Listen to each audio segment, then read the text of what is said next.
Hi, I've just finished an interview that I was supposed to do yesterday. Because of technical issues, we didn't get it done. Today, everything went smoothly and it went really well. And the interview was with a guy who's become a friend of mine who owns a gym up north. And I remember how we met was because when he went into the gym, he put a lot of money into it, a lot of effort. How we met was through somebody else because this guy was really struggling. And I was able to help him at the time. I took him through a process which I called Worrier to Warrior.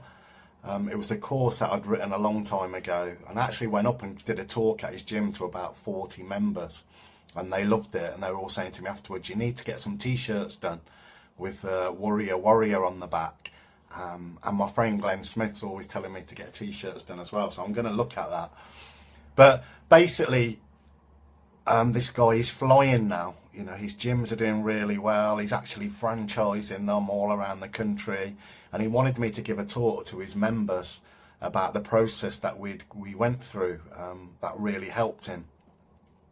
And I was saying to him, but one of the things that I think a lot of people miss, these self-help books, some coaches as well, is that they don't go into, it's all about do and do this and change your mindset, and if you're depressed, just think a different way.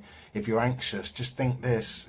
And I get all that and it makes sense, but for me it's really important to delve into, you know, why do people think the way they think? What's the story that they're telling themselves? What are their scripts? And some people say you don't need to know this, but for me it's obvious that you do. You know, if I'm going to take people on a journey from being a worrier to a warrior, first of all, they need to know what the worrier is. You know, are there any benefits to the worrier? Why did you develop that part of your personality? You know, where do those old beliefs come from?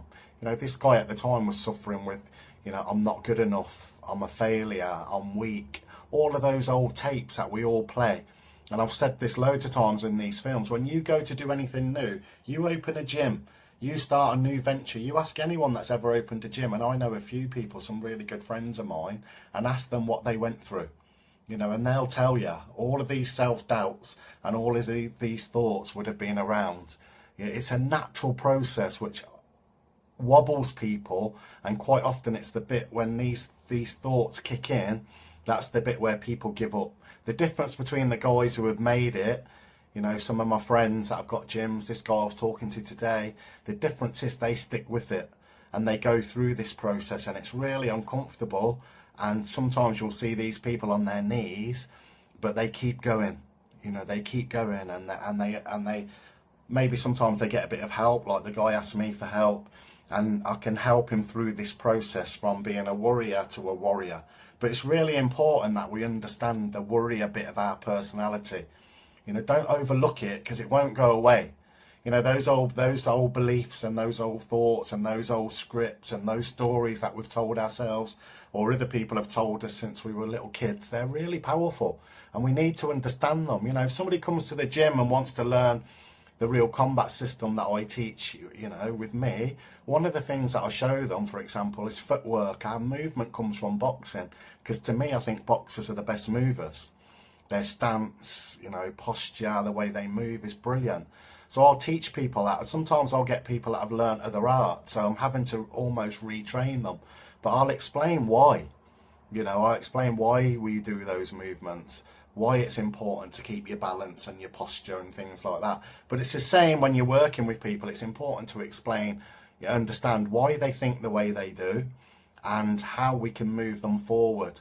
And one of the things that really came out from this guy this morning, he was saying that really helped him, when he got into his business, he was looking at other people, how successful they were, and he was trying to be them and copy them, until he realized that, you know, that was the wrong thing to do. He had to be himself. He could learn off these other people, but he had to be himself.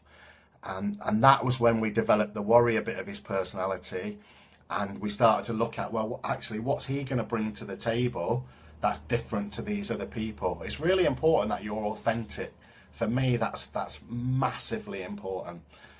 So, you know, when I'm working with people, I'm looking at what are their strengths, what are they bringing to the table, and how can they be authentic and compete in that world or that market that ever they want to compete in. So You know, that's what I wanted to talk about today. It was an interesting conversation. I'm really glad that the guy's flying. I need to get my t-shirts done with Worrier, which my friend Glenn has been telling me for ages. So I'll be getting them done. And if anyone's interested in that process, just let me know.